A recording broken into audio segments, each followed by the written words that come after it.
Radio. Ang sabi nila, kailanman ay hindi matutumbasan ang pagmamahal ng isang ina. Dahil kahit magkanya-kanya na ang mga anak at bumuo ng pamilya ay palagi nandyan ang kanilang ina para sila ay gabayan at tulungan sa bawat pagsubok ng buhay. Hindi naman kasi nauubos ang pagsubok na dumarating sa atin.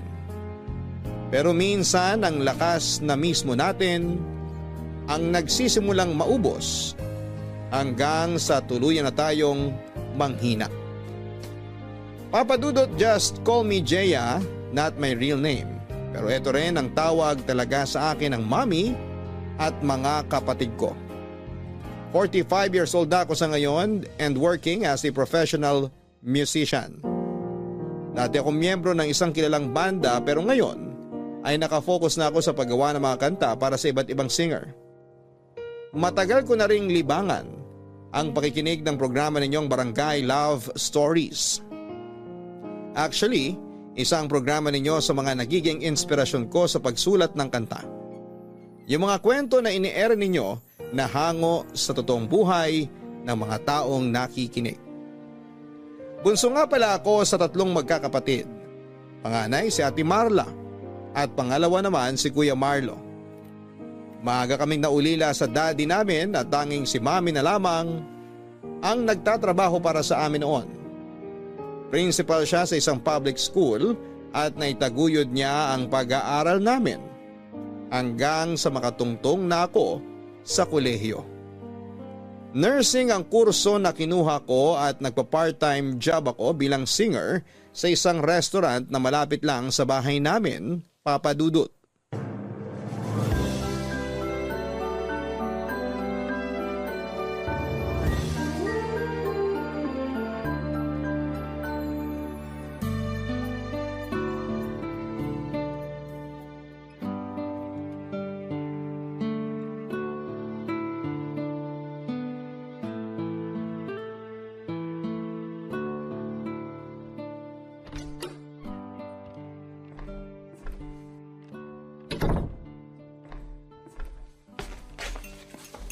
Hi, Mommy!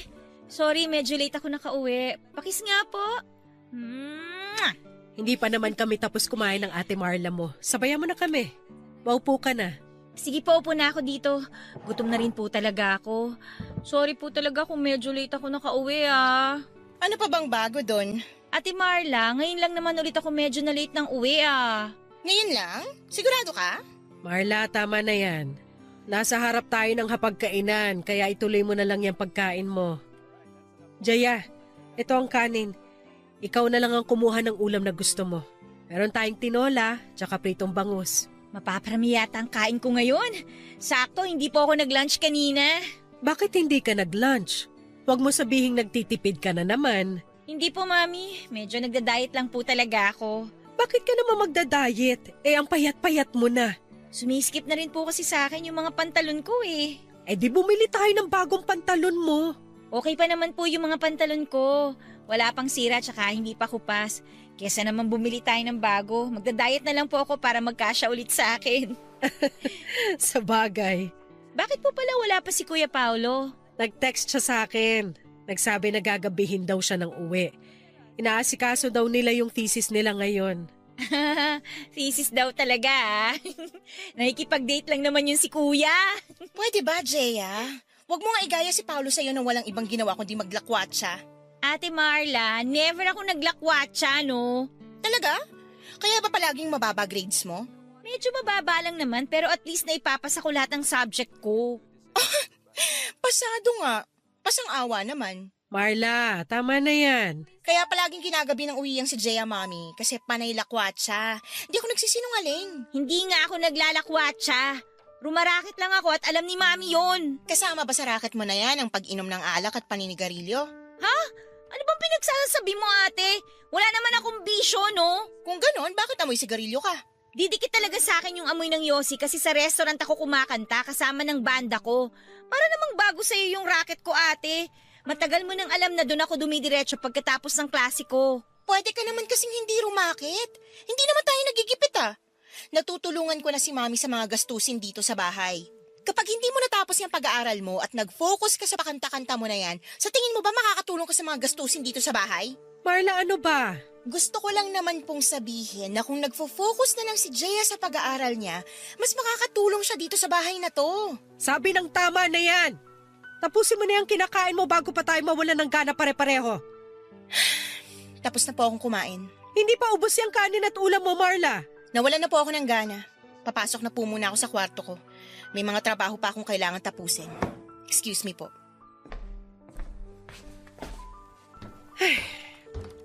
Pagpasensyahan mo na lang muna ang ate mo. Pagod lang yun sa trabaho.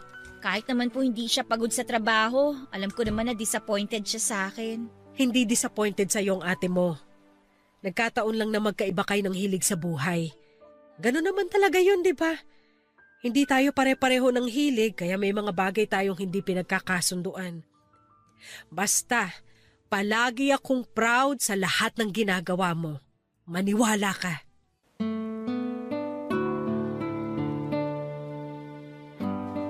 Papadudot karamihan sa isang pamilya. Ang bunso ang pinakabida at paborito. Pero sa bahay namin ako na bunso ang hindi paborito at ang pinakakontrabida lalo na sa paningin ng ate Marla ko. Palagi na lamang akong walang ginagawang tama noon sa paningin niya. Pati nga yung pangarap ko na maging singer, inaharangan niya palagi. Sinunod ko na nga yung gusto niya na kumuha ng course na nursing. Pero pinapakialamanan niya pa rin ang pagsali ko sa band na noon. Nangako naman ako na hindi ko pababayaan ang pag-aaral ko pero bawat kilos ko ay mali na kaagad sa paningin niya. Palibhasa kasi. Graduate siya na magna cum laude at naging successful na arkitekto para mataas ang tingin niya sa sarili. Si Kuya Paulo naman ay palaging walang komento kapag may mga oras na nagtatalo kami ni Ate Marla. Siguro kasi ayaw niya na sa kanya mabaling ang sermon ng ate namin. Mabuti na lang talaga sa kabila ng pagiging kontrabida ni Ate Marla sa buhay ko. Nandun si Mami na palaging tagapagtanggol ko at number 1 supporter sa pagkanta ko. Sabi nga niya kay daddy ko raw na mana ang galing sa pagkanta. Yun din daw ang dahilan kung bakit na in love siya kay daddy noon. Dahil sa ganda ng boses nito at sa tuwing narinig niya akong kumanta, naaalala niya lagi sa akin si daddy. Kaya naman sinusuportahan niya talaga ang pagkanta ko. Lalo na noong nagdesisyon ako na huminto na sa pag-aaral at mag-focus na lamang sa pagkanta. Kasunod noon ay ang pag-alis sa bahay namin para tumira sa isang apartment kasama ang kabanda ko.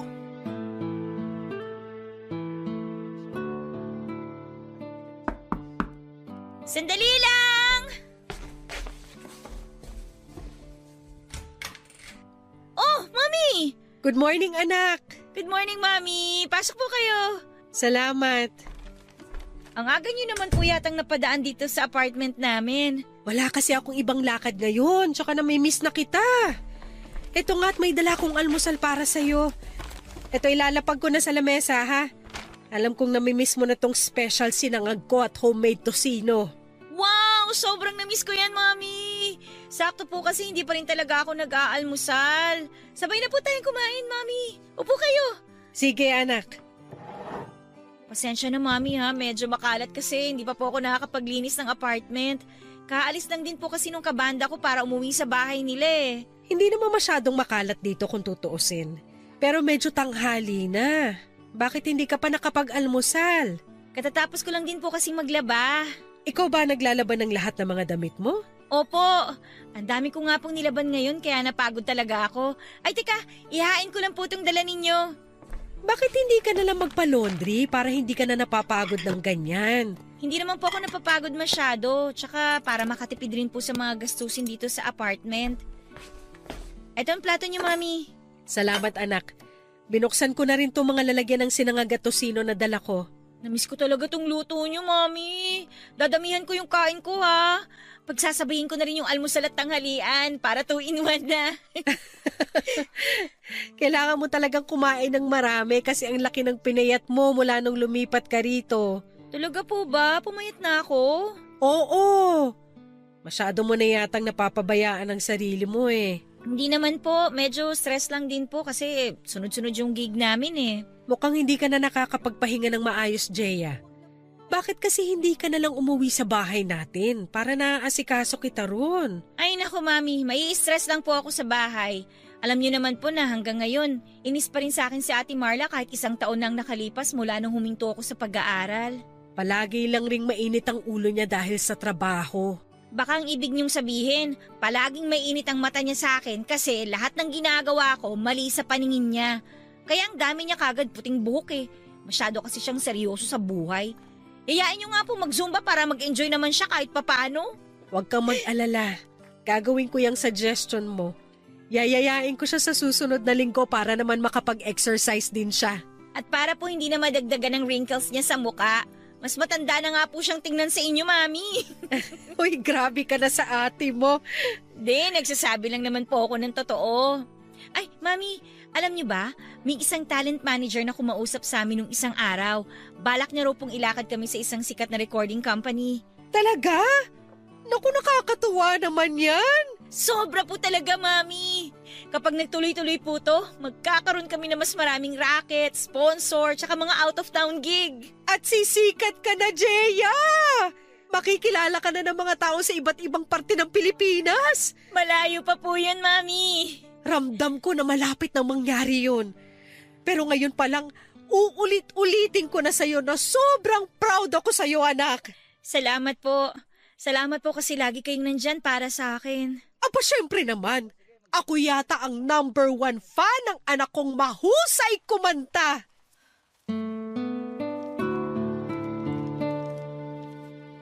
Papadudot na sa 3rd year college na ako nang magdesisyon akong huminto sa pag-aaral. Galit na galit si Ate Marla na parabang siya na ang nagpapaaral sa akin. Ang sabi niya ay dapat daw ay hindi ko sinasayang ang buhay ko sa pagbabanda dahil wala naman daw yung patutunguhan. Pero nang mga panahon na yon, desidido na talaga ako kasi hindi na talaga ako nag-i-enjoy na mag-aral lalo na sa kursong hindi ko naman gusto. Yun din ang dahilan kung bakit umalis na ako sa bahay namin. Nung una ay sobrang nanibago at nahirapan talaga ako na mag-adjust. Yun kasi ang unang pagkakataon na umalis ako sa bahay namin para mag-solo. Tapos sanay pa ako na palaging inaasikaso ni Mommy. Yung kapag nagutom ako, palaging may pagkain na nakahain sa lamesa. Yung hindi na uubusan ng pagkain sa ref na pwede kong kainin kahit kailan ko gusto. Pero sa apartment ng kabanda ko ay kailangan kong makisama. Hindi pwede na ako lang ang kakain o kaya ay hindi ako mag-share. Tapos magkaiba rin kami ng ugali kaya kailangan talaga na makisama. Pero mas okay na yon.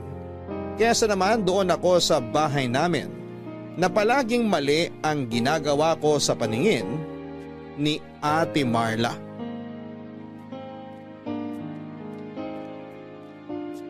Papadudot nang pumirma kami ng kontrata sa isang recording company, nagsimulang dumami ang racket namin ng banda ko. Hindi naman kami sobrang sikat pero na-experience namin ang lumabas ng ilang beses sa mga sikat na TV show. Halos nalibot na rin namin ang buong Pilipinas at nagkaroon din kami ng chance na makatugtog sa ibang bansa. Halos may kanya-kanya na rin kaming buhay noon ng mga kapatid ko. Ang kuya Paulo ko ay may asawa at anak na kaya nakabukod na ng bahay. Si Ate Marla, engaged na noon sa long-time boyfriend niya at madalas na doon tumutuloy sa bahay nito na malapit sa pinagtatrabahuhan niya. Si Mommy naman ay nag-retire na sa pagiging principal niya sa public school. Kaya madalas na nasa bahay na lamang siya. Naging mga busy na talaga kami noon lalo na sa pagkayod para sa mga sarili namin. Hindi naman kami naghihirap, papadudot, pero siguro may gusto lang kaming patunayan sa mga sarili namin. na kaya naming mabuhay nang hindi umaasa sa ibang tao. Kaya naman papadudod sa ilang taon na lumipas ay masasabi ko na halos umikot ang mundo namin nang magkakalayo sa bawat isa.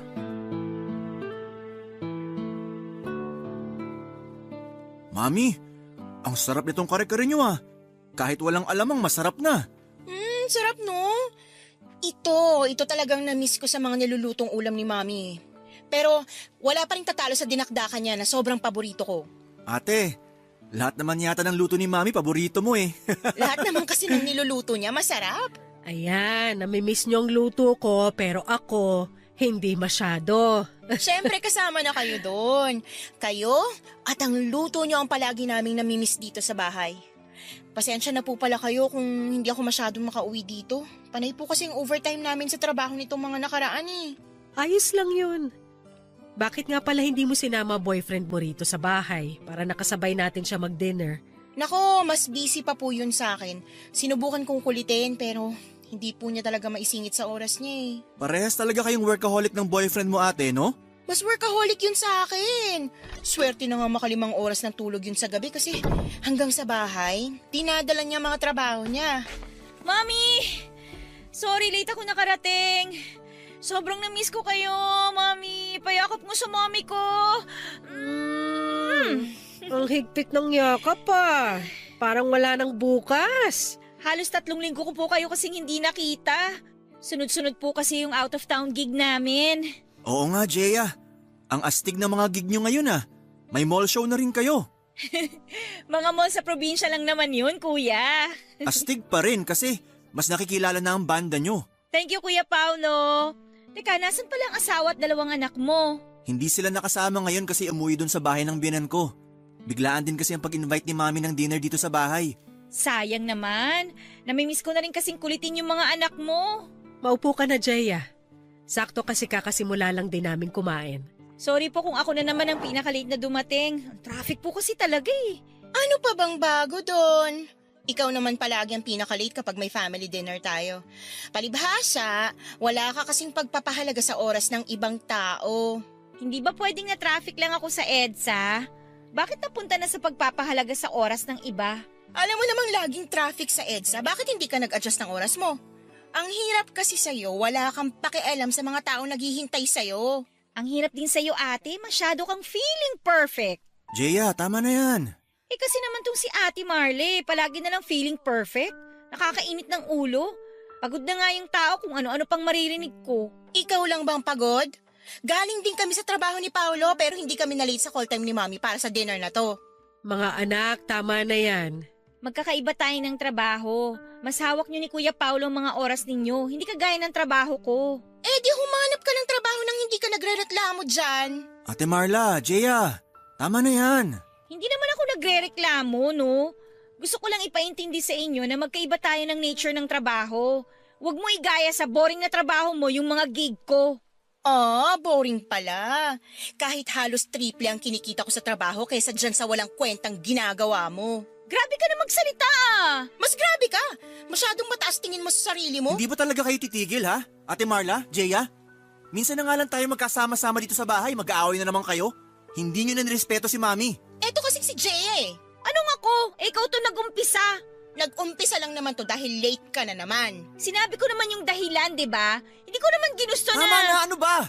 Hindi ba talaga kayo titigil? Hindi na kayo nahiya kay Mami. Gusto ko lang namang ipaintindi kay Jaya kung anong mali sa ginagawa niya. Mali sa paningin mo, ate. Sa paningin mo lang. May sakit ako.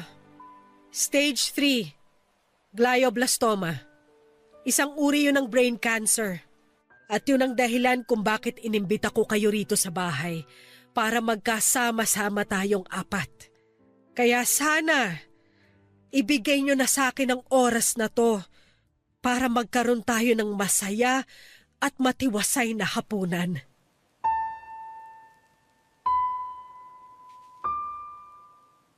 Papadudot sabay-sabay kaming natahimik na 3 sa biglang sinabi ni Mami.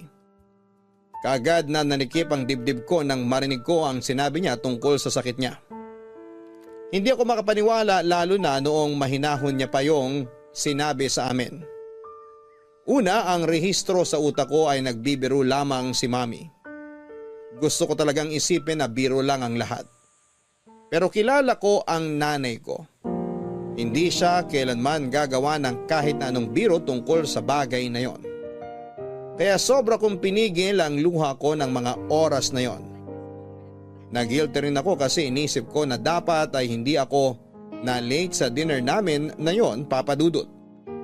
Na dapat ay mas inagahan ko pang uwi sa bahay dahil minsan lang kaming imbitahan ni Mami na kumain ng sabay nang walang kahit na anong okasyon. At dapat ay nagtimpi na lamang ako para hindi kami nag-away ni Ate Marla. Doon ko lang na-realize kung bakit madalas akong tawagan o i-text ni Mami para kumustahin noon. Akala ko ay nami-miss niya lamang ako kaya niya ginagawa yon. Yun pala ay may iba na siyang mas malalim na kadahilanan.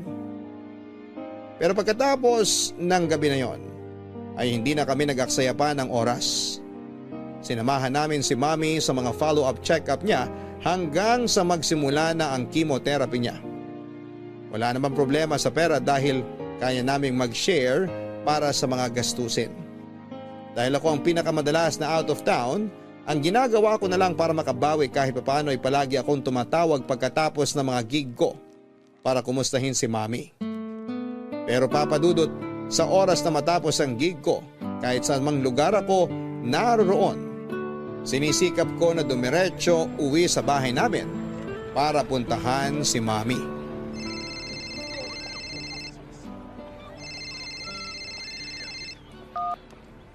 Hello, kuya. Jaya, tumatawag ka ba kanina? Nakita ko kasi na may missed call ka sa phone ko. Oo, kuya. Tumawag ako kasi pauwi ako ng bahay. Itatanong ko sana kanina kung anong gusto ni Mami na merienda. Pero nung hindi ka sumasagot, bumili na lang ako ng ginataang bilo-bilo. Sakto. Favorite ni Mami yan. Oo nga, kaya nga nung nakita ko, bumili kaagad ako. Uy, kuya, kasama mo ba mga bata dyan sa bahay? Nako, wala ako sa bahay, Jaya. Akala ko nasa bahay kayo ngayon.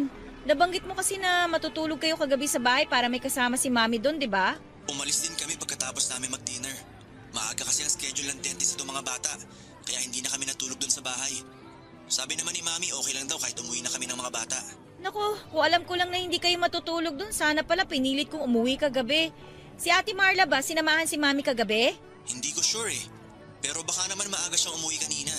Kung hindi lang magkakasunod yung mga gig namin, masasamahan ko sana ng mas matagal si Mami eh. Kahit ako na lang para hindi na rin kayo maobliga tsaka hindi na maabala mga sked nyo. Pasensya na kasi kinailangan talaga naming umalis ng bahay kagabi kasi kasama ko ang mga bata. Jaya, kailangan ko na palang ibaba tong tawag kasi paalis na rin kami ng mall ng misis ko at mga anak namin. O sige kuya, nasa tapat na rin naman ako ng gate ng bahay natin. Papasok na rin ako sa loob. Mag-ingat kayo ha. Bye! Sana nasa loob ng bahay si Ate Marla para naman may kasama si Mami. Mami? Nandito na ako! Jaya, nandito ako sa kusina. May dala akong ginataang bilo-bilo. Lagay ko na dito sa lamesa ha. Mami, anong ginagawa nyo? Naglilinis ako ng lababo pero patapos na rin naman ako rito. Magbabanlaw na nga sana ako ng mga kamay nang dumating ka. Pero bakit kayong gumagawa niyan? Sino ba ang dapat na gumawa nito? Wala naman akong kasambahay dito. Ayaw nyo naman po kasing ikuha namin kayo ng kasambahay na makakasama dito sa bahay eh. Hindi ko rin naman kailangan pa ng ibang tao na makakasama rito. Nasaan po ba si Ate Marla? Di man lang kayo tinutulungan sa paglilinis sa lababo. Sa Lunes pa raw siya makakauwi dito sa bahay. Kasi nasa Batangas siya hanggang Linggo para sa seminar nila sa trabaho. Sana po hinintay nyo na lang ako para ako na po ang gumawa niyan. Anak, alam kong may sakit ako pero hindi ako baldado. Naigagalaw ko pa lahat ng parte ng katawan ko. Kaya hindi mo kailangan na mag-alala sa akin ng ganyan. Ayoko lang po kasi na masyado kayo napapagod, Mami. Tsaka madalas ba talaga na wala kayong kasama dito sa bahay? Medyo. Kasi syempre, busy na rin ang Kuya Paolo mo sa pamilya niya. Si Marla naman, kakapromote lang sa trabaho kaya hinahayaan ko na lang din na hindi muna umuwi dito sa bahay. Nahihirapan kasi siya sa biyahe. Kapag dito pa siya nanggagaling, papunta sa opisina niya. Pero ayos lang naman ako, anak. Huwag mo ako masyadong alalahanin. Ay, hindi na po talaga ako masyadong mag-aalala sa inyong mula ngayon, Mami. Kasi uuwi na po ulit ako dito sa bahay natin. Dito na po ulit ako titira. Para kahit naman papano, tuwing wala akong trabaho, may kasama kayo dito.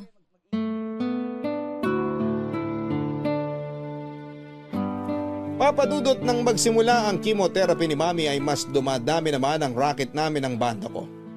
Nagkaroon pa kami ng mas maraming out of town na mga gig at mas lumaki ang bayad sa amin. Hindi ko naman pwedeng basta na lamang bitawan ang mga gig na yon dahil matagal na yung nakaschedule at kailangan ko rin ng perang pandagdag sa mga panggastos para kay Mami. Pero sinisigurado ko na palagi akong tumatawag kay Mami, Papadudot. Hindi ko inaasahang madalas pala na walang kasama si Mami sa bahay na labis kong pinag-alala. Sa ganong kalagayan niya, hindi pwedeng palagi siyang mag-isa lalo na't may mga oras na bigla siyang nahihilo. Mabuti na lang talaga at wala na kaming masyadong gig sa malalayong lugar noon. Papadudot yon ang nagtulak sa akin na bumalik sa bahay namin at doon na ulit tumira para masamahan si Mami. Naisip ko na oras na para maibalik ko lahat ng mga pag-aalaga na ginawa niya noon sa akin. Oras na para bumawi ako kay Mami. Papadudot, alam ng manager ng banda namin ang naging sitwasyon ko sa bahay. Kaya naman naintindihan niya ang request ko na huwag tumanggap ng gig sa malalayong lugar. Hanggat pwede ay wala munang out of town para makauwi agad ako sa bahay namin. Pinagbigyan naman ako ng manager namin at sinabi niya na siya na ang bahala. Pero syempre dahil kahit papaano ay naging umugong ang pangalan ng banda namin, noong mga panahon na yon ay may mga oras na 2 o 3 magkakaibang lugar ang pinupuntahan namin. Madalas madaling araw o malalim na ang gabi ang uwi ko sa bahay, Papadudot. Sinasabihan na nga rin ako ng mga kabanda ko na sumama na lamang sa hotel kung saan sila nag-check-in para magpalipas ng gabi o magpahinga. Pero palagi kong pinipili na umuwi sa bahay namin. Lalo na kapag alam ko na may check-up o therapy si Mami dahil gusto ko na ako ang kasama niya. Gusto ko na palagi kaming magkasama at gusto ko na makita niyang ginagawa ko ang lahat para magkaroon siya ng dahilan na labanan ang sakit niya. Tulog na ba ang mga bata? Opo, nandun na po sila sa kwarto ko kasama ang mama nila. Mukhang napagod ang asawa mo sa pagluluto kanina. Nako, hindi po. Sanay naman po yun na magluto. In fairness, ang sarap ng embutido na ginawa ng asawa mo. Special recipe niya talaga yon. At kapag may handaan sa bahay nila, yung embutido na gawa niyang kauna-unahang nauubos. Mukhang kailangan ko na magpaturo sa kanya kung paano gumawa ng embutido. Kakaiba talaga yung lasa na gawa niya. Ang sarap! Nagustuhan ko rin talaga yung embutido. Sayang hindi niya naririnig yung sinasabi niyo. Pero makakarating po yan sa kanya bukas. At sigurado ako na matutuwa siya sa mga sinabi niyo. Kasi gustong-gusto niya talaga na pinupuri ang mga niluluto niyang pagkain. Masarap naman kasi talaga magluto ang asawa mo. Pero syempre, doon pa rin ako sa luto ni Mami na kahit kailan hindi ko pagsasawa ang kainin. Pero wala naman akong kahit na anong niluto kanina. Ayos lang po yun kahit wala. Ang importante, nag-enjoy kayo sa mga hinanda kanina. O siya, maiwan ko na muna kayo rito sa sala. Mauuna na ako magpahinga sa inyo. Iatid ko na po kayo sa kwarto niyo, Mami. Hindi na. Kaya ko namang maglakad. Pakisabi na lang kay Marla na hindi ko na nahintay yung tsaa. Inaantok na rin kasi ako. Good night.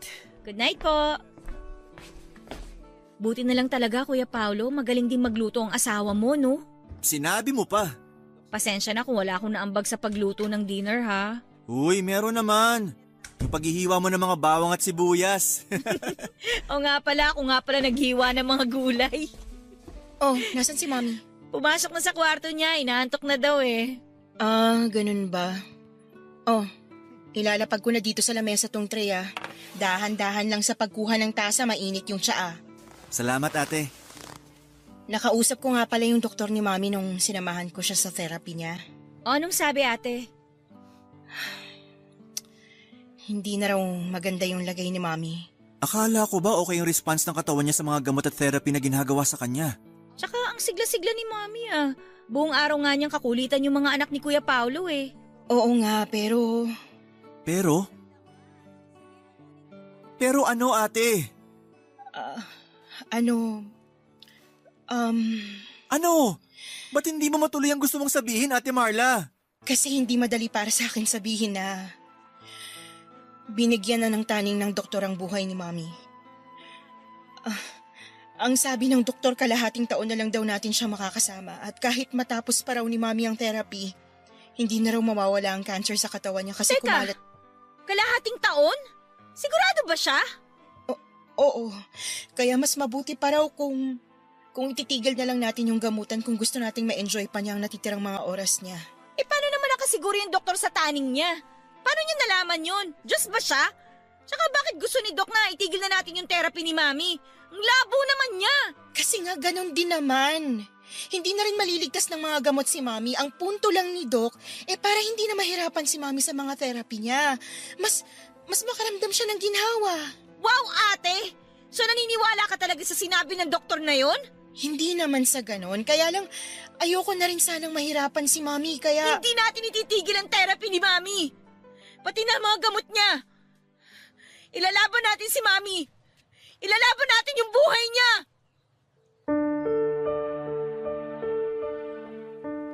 Papadudod sa bawat therapy ni Mami ay never kong narinig sa kanya na nahihirapan na siya. At gusto na niyang itigil ang lahat. Kahit na nakikita ko ang malaking pagbabago sa katawan niya. Hindi nawala ang ngiti sa mga labi niya sa tuwing magkakausap kaming dalawa. Malaki ang pinayat ng katawan ni Mami, nalagas na rin ang buhok niya. Umumpak ang muka at lumalim ang eye bags. Ayaw niya nga rin na mag-wig dahil mainit daw sa ulo kaya manipis na balaba lamang ang madalas niyang ginagamit. Ako rin yung madalas na kasama ni Mami sa mga therapy pero si Ate Marla ang madalas na kausap ng doktor niya. Mas maintindihan daw kasi ni Ate Marla ang sitwasyon dahil mas matalino siya sa akin. Matagal ko nang tanggap ang bagay na mas angat si Ate Marla pagdating sa katalinuhan. Mataas pa rin naman ang bilib ko sa kanya kahit naiinis talaga ako sa ugali niya. Kasi alam ko na sa aming tatlo na magkakapatid ay siya talaga ang nag-iisang achiever. Pero hindi ko maintindihan kung bakit gano'n na lamang kadali para sa kanya ang isuko ang laban para kay Mami. Para bang nawala lahat ng katalinuhan na meron ng ate ko.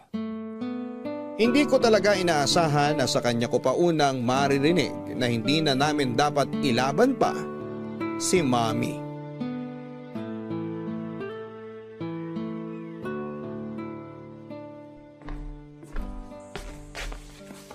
Mami, ano pong gusto niyong merienda?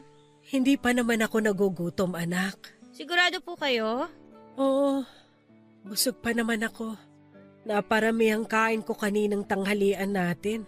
Nakakatuwa nga po, ang dami niyong nakain kanina.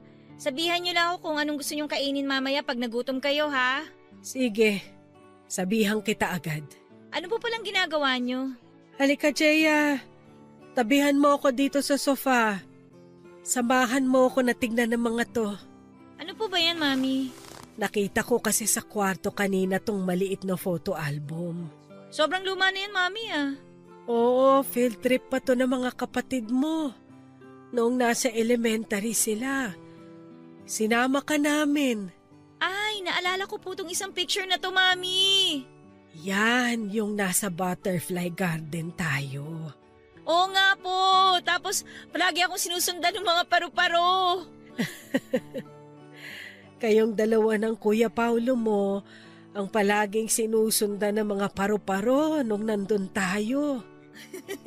Nung una nga po natatakot ako pero nung matitigan ko yung paru-paro, ang gaganda po pala talaga nila. Lalo na yung mga kulay, ang titingkad. Tignan mo tong picture na to, oh. Kuhang-kuha ang pagkamangha nyo sa mga paru-parong nakadapo sa mga kamay nyo ni Paulo. Tuwang-tuwa ako na kunan kayo ng mga picture noon. May picture din po tayo ditong 4 na magkakasama.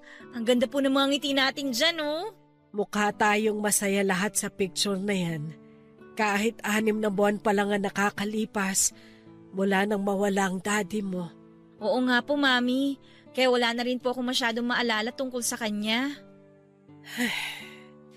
Alam mo, sa totoo lang, namimiss ko na ang daddy mo, anak. Sigurado nga matutuwa yung kapag nagkita na kami ulit. Mami, ano ba naman yung sinasabi nyo? Hindi pa po kayo magkikita ni Daddy. Matagal pa po namin kayo makakasama. Hindi ko naman sinabi na bukas na kami magkikita. Pero hindi pa po kayo pwedeng magkita ni Daddy. Naniniwala akong nagagaling pa kayo. Sa totoo lang, anak, minsan gusto ko na lang maging paro-paro. Gusto ko na maging malaya, kagaya ng mga paru-parong nandito sa litrato. Malaya sa lahat ng gulo dito sa mundo at sa sakit na meron ako ngayon. Akala ko po ba lalaban kayo para sa amin? Akala ko po lalaban kayo para sa akin. Yun naman ang ginagawa ko ngayon, anak. Lumalaban pa rin ako pero nahihiya na kasi ako sa inyo. Nararamdaman at nakikita ko kasi na napapagod na rin kayo sa pag-aalaga sa akin. Hindi kami napapagod, Mami. Wala napapagod sa amin. Ayoko nang maging pabigat sa inyo. Kahit kailan, hindi po kayo naging pabigat sa amin. Pero, Jeya, Basta po, Mami, lumaban po kayo. Please.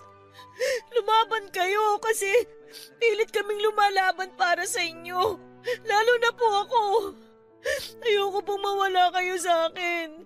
Hindi ko kakayanin. Please, Mami, mag-promise kayo. Mag-promise kayo na magpapagaling kayo. promise, anak. Lalaban ako hanggat kaya ko.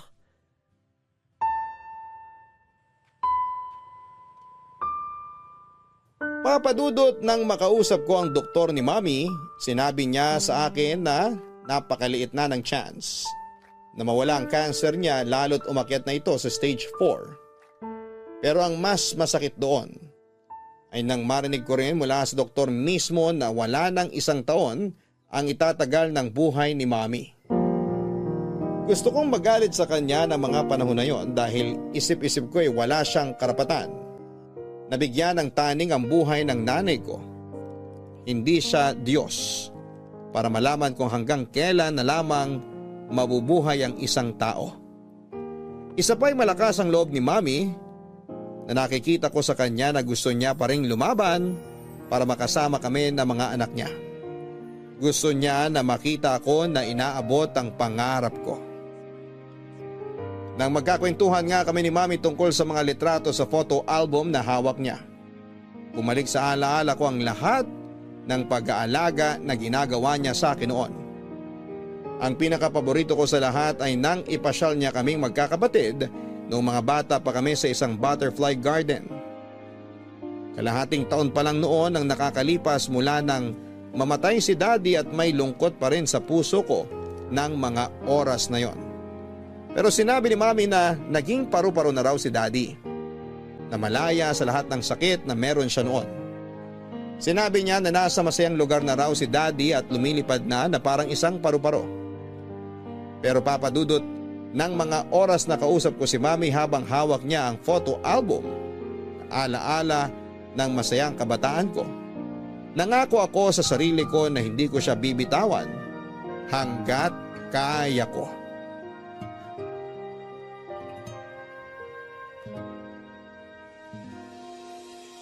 Papadudot, tuluyan ng kumalat ang cancer sa iba pang organs ni Mami kaya mas lalo nang lumiit ang napakaliit na chance na gumaling siya.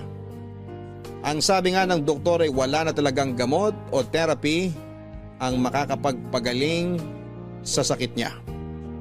Ayoko talagang maniwala kasi nakikita ko naman na malakas siya. Oo, malaki ang pinayat ng katawan ni Mami at hirap na siyang makalakad pero andun pa rin ang energy niya. Andun pa rin ang pag-asa niya, nagagaling siya at makakasama pa namin siya ng matagal. Ilang beses akong kinausap ni Ate Marla na itigil na namin ang mga gamot ni Mami at hayaan na lamang namin na maging masaya ang nalalabing araw ng buhay niya. Nagalit talaga ako kay Ate Marla kasi kahit siya ay parang tinaningan niya na rin ng buhay ng mami namin. Hindi ko maintindihan kung ano bang dahilan ng pag-iisip niya ng ganong bagay. Bakit parang napakadali lang sa kanya na isuko si Mami. Pero nanindigan ako sa desisyon na hindi namin ititigil ang pagpapainom ng natitirang gamot ni Mami. Hanggang isang araw ay biglang nanikip ang dibdib niya kaya kaagad namin siyang isinugod sa ospital. Na cardiac arrest na pala si Mami. Nailigtas ng mga doktor ang buhay ni Mami kaya lang ay na-comatose naman siya, Papa Dudut.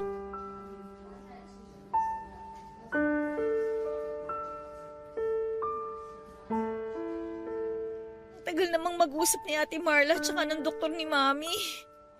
Kanina pa tayo dito sa labas ng ICU Kumalma ka lang, Jeya. Paano ako kakalma kung alam nating comatose na si Mami? Pero hindi rin naman makakatulong kahit magwala pa tayo dito. Alam mo yan, Jeya. Kaya wala tayong ibang magagawa kundi piliting ikalma ang mga sarili natin. Natatakot kasi ako, Kuya Paolo Natatakot ako na baka mawala na sa atin si Mami. Hindi ko pa kaya. Ayoko pa. Hindi mangyayari yan, Jeya.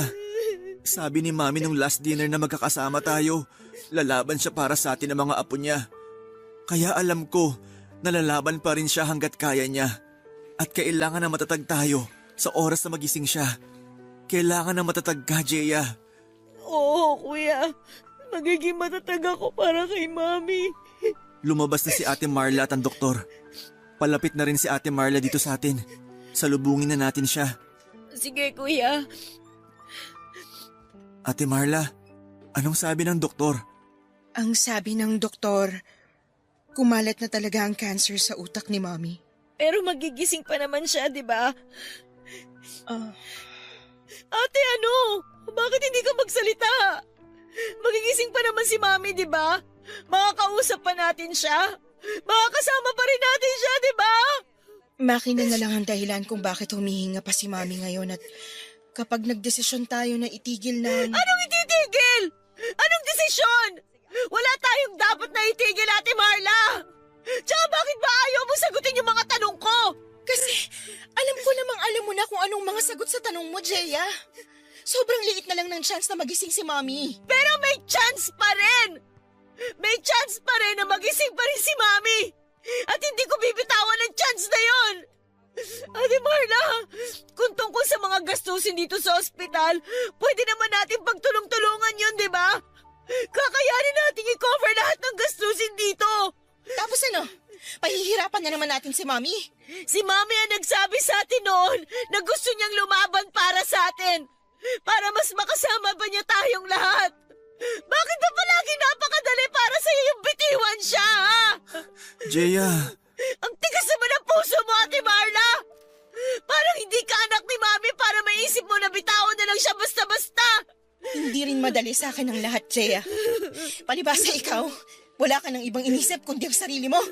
Hindi mo ba nakikita kung gaano nahihirapan si Mami para lang lumaban ng dahil sa pangako niya sa atin? Jeya, ang payat-payat na ni Mami. Bago siya makumatos, nahihirapan na siya sa bawat pagkilos at paghinga niya. Pero tinitiis niya lahat dahil lahat kayo pinipilit na ipagpatuloy ang gamutan niya. Ate Marla. Kung ang tingin niyo sa akin matigas ang puso ko na wala akong kwentang anak at utang na loob, ayos lang. Kasi ang gusto ko lang naman, ma-enjoy pa sana ni Mami ang natitirang oras niya sa mundong to nang hindi siya masyadong nahihirapan. Pero wala sa inyong nakaisip nun dahil ang selfish niyong lahat. Pinahirapan niyo si Mami hanggang sa makumatos na siya. Papadudot, aaminin ko na nakakaramdam na rin ako ng pagod ng panahon na yon. Kasi pagkatapos ng mga gig namin ng banda ko, pinipilit ko talaga na umuwi ng bahay namin para makasama si Mami. Nakamotor din ako palagi para hindi ako masyadong mahirapan sa traffic pero mas pagod din ako sa pagdadrive noon. Maswerte na rin na magkaroon ako ng tulog o pahinga na mahigit sa 2 oras dahil kulang na lang ay hindi mawala si Mami sa paningin ko. Ang mga ngiti niya rin nasasalubong sa akin sa bahay ang nag-iisang dahilan kung bakit at paanong nababawasan ang pagod na nararamdaman ko. Hindi dahilan ng pagod na yon para bitawan ko siya, Papa Dudut. Kasi sa totoo lang ay para sa akin ay nagsisimula pa lang talaga noon ang career ko. Nagsisimula pa lamang ako sa pagbuo ng pangalan ko at gusto ko na makita ni Mami na hindi ako isang failed daughter. Na may narating din ako at hindi patapon ang buhay ko. Gusto kong makita niya kung gaano ka-successful ang bunso niyang anak. Gusto ko pang bumawi noon kay Mami kaya hindi ko siya susukuan. Hindi ako bibitaw hanggat nararamdaman kong lumalaban pa rin siya, Papa Dudut.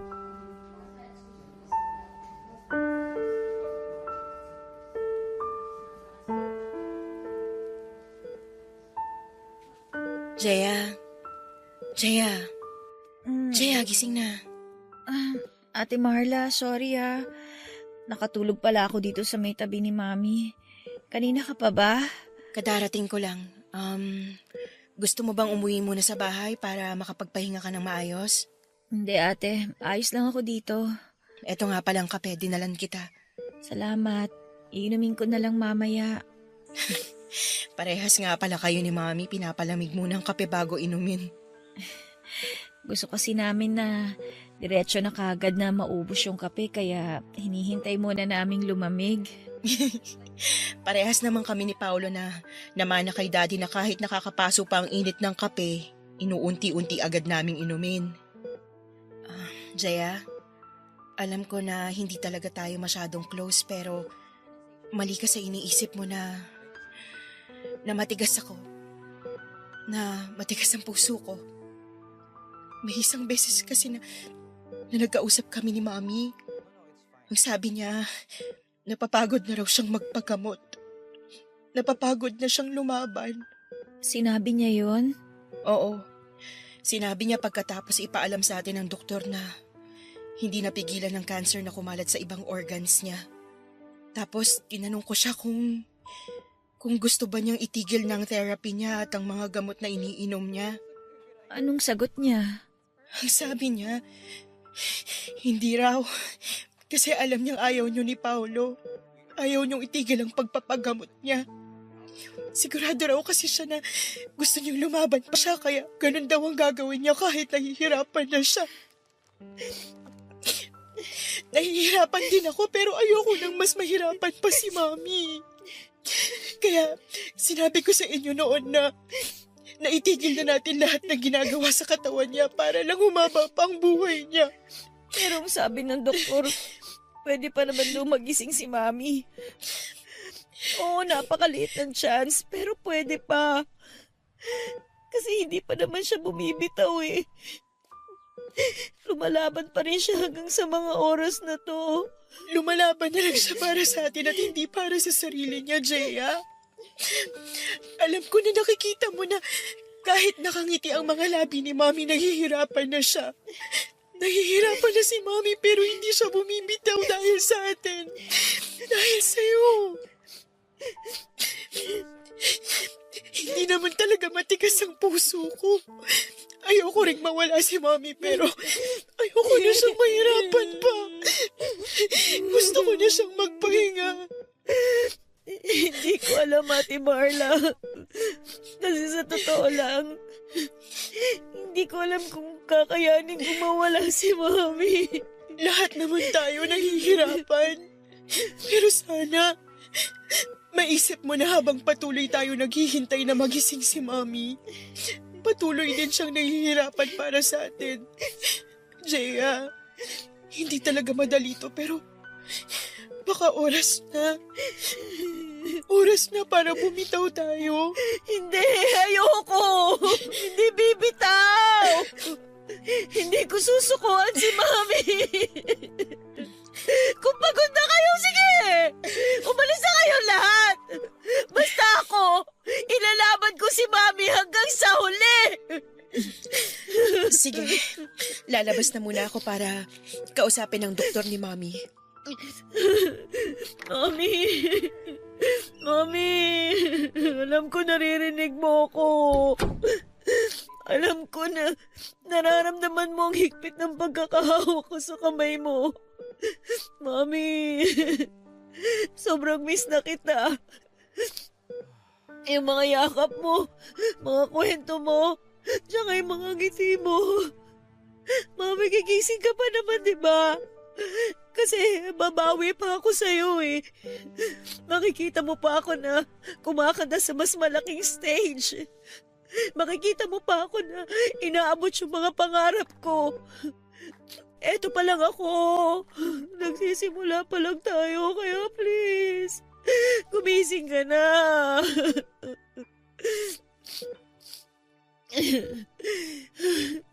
Hindi ko alam kung maniniwala ba ako sa sinabi ni Ate Marla kanina.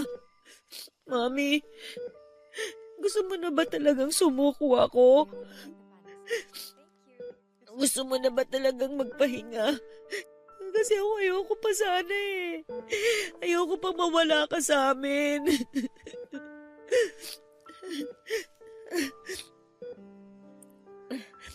Paru-paro? Mami, tingnan mo. May paru-paro dito sa braso mo. Ang ganda ng kulay niya. Sigurado ako matutuwa ka sa kanya kasi...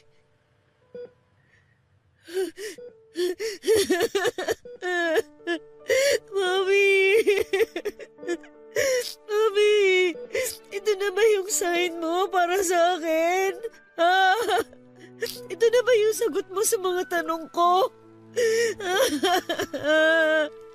Kung ito na yun, Mami. Kung talagang pagod ka na. Sige. Sige po. Umapayag na po ako. Pwede na po. Pwede na, Mami. Sige po. Pwede ka na po magpahinga. Tatanggapin ko po. Tatanggapin ko po kahit na napakasakit siya nga. Sobrang hirap. Tatanggapin ko po, Mami.